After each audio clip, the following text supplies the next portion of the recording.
Thanks very much, Peter. So it's my job to set the scene for this late morning session by giving a few snapshots about the housing system and the state of homelessness in Australia. As the screen behind shows, I run a few research units at the University of Adelaide. Of course, it's inappropriate for me to tout for business, but it is worth noting that we're the preeminent place to come for housing research needs. And as you can see in the screen behind you, we cover housing, urban and regional planning, population studies, and migration research. We're also an Ahuri research centre. And in fact, we published an Ahuri report last month looking at an audit of South Australia's housing assets, which is feeding into a major SAHA piece of work, which is ongoing at the moment, and it will feed in eventually to a new housing strategy for South Australia. And of course, these slides are available later for you to look at.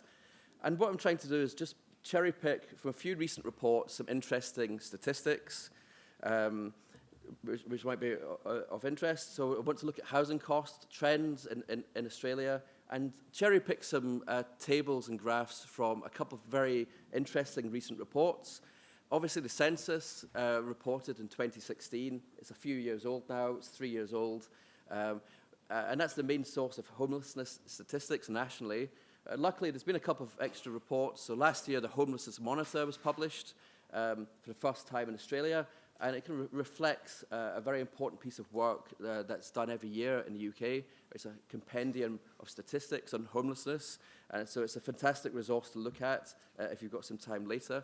And just a couple of months ago, Ahuri published a report on the changing spatial patterns of homelessness in Australia. I was going to cover a few things about South Australia at the end. I suspect we don't have enough time because we're already quite compressed on the agenda. So I may stop at the end of the national overview and leave you to read the SAHA and South Australia's analysis later in your own time. So I think the first thing I would say is, Australia is at an extremely alarming place. As well as working for the University of Adelaide, we've been instrumental in setting up a research network recently to actually do something coherent and convincing to tackle Australia's housing affordability crisis. So actually, we're now part of a network of 7 universities in Australia, which includes the University of South Australia, trying to set up a major research initiative to do something concrete to tackle housing affordability issues. And housing affordability is relevant to the backdrop of homelessness. So, the shocking statistics are, Australia's housing stock is worth $7 trillion, and that equates to an average or median housing cost of something like $800,000. It's just an absolute staggering sum if you think about it. The average cost of a dwelling is $800,000 in Australia. 10 years ago, the sort of income to price ratio in Sydney was something like 7 to 1. So you need an income of 7 to buy a typical dwelling. That's deteriorated now to 1 in 13. So you need 13 times a housing purchase price as a graduate starting salary. And it's becoming almost impossible for people to buy housing. But Australia's housing system, though, does generate lots of binary outcomes. So people either own a house or rent it. But increasingly, people that own a house own many, and this is becoming a real problem.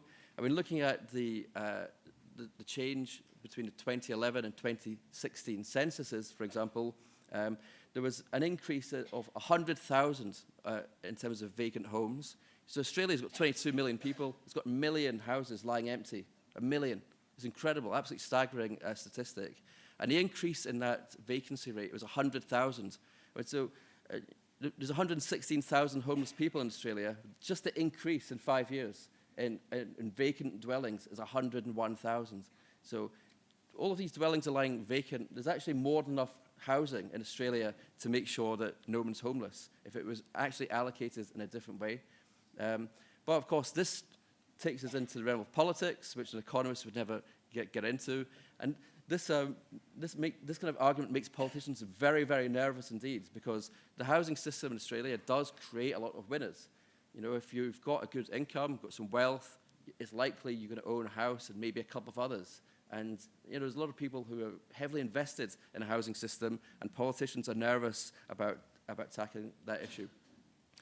Housing affordability is deteriorating, as we can see from the graphs, and it's already well known that this disproportionately affects the private renters in Australia. It also disproportionately affects younger people. So younger people leaving home, setting up for the first time, face rapidly escalating housing costs. We tend to look at 30% as a yardstick. When people are paying 30% or more of their income by way of housing costs, they start running into other problems as well. That rate is growing. If you just look at the last 10 years, it's growing. Yes, prices have been falling a little bit in Sydney and Melbourne to an extent over the last year or two. But what history tells us is the housing system tends to go through periods of 10 years of growth and then 1 or 2 years of decline. It's a one-way ratchet almost. So these periods of setback are completely overshadowed by the growth that then kicks in a bit later. So prices are going up. If you look at the last 50 to 60 years, it's a relentless rise in prices. But it's not just younger people. I mean, it's the recent work carried out by colleagues, Debbie and Faulkner in the centre that I run, for example, shows that actually there's a sizable group of older people out there as well who are affected. So typically, when people do enter home ownership, they want to reach retirement age having paid off the mortgage. But the number of people who are 55, 60 plus, entering retirement age or getting close to it, but they still have a mortgage outstanding, that number's growing, actually. And it's growing at quite an alarming rate. So people are drifting into retirement. They still have a huge mortgage debt, but of course they have no income to service that. And the number of people who are 55 and older, who are once homeowners and are now in the private rented sector, that number's growing at an alarming rate as well. So it's not just young people, although they are disproportionately affected. There are many other pockets of people who are affected badly by the housing affordability crisis. And in terms of homelessness, the number is rising. The graph on the left is taken from the recent Huri report I mentioned earlier. And what it really shows above all is, as well as the number of homelessness is rising, the growth is really coming from overcrowding and to a lesser extent from rough sleeping. So these are the two categories of people actually that we're seeing great growth and particularly overcrowding. And arguably, that's a function of housing affordability. So as housing costs get higher and higher, people tend to live in inappropriate accommodation, substandard accommodation. Adult children stay at home longer. We know from our recent work for South Australian Housing Authority, for example, that even in South Australia, which is relatively benign in terms of its housing costs, even there, adult children are staying at home longer before leaving home and trying to set up home for the first time. So it's evidence of housing costs being too high to be sustainable. And we know from the graph on the top right that the growth is disproportionately affecting capital cities. So the story is very much of the largest, most expensive cities are seeing an alarming increase in homelessness, and it's heavily concentrated on overcrowding in particular. We know that rough sleeping is also rising. That's the second category, which is quite alarming. And in South Australia, the ABS statistics show that there's been an alarming increase, something like 50% between the two census years.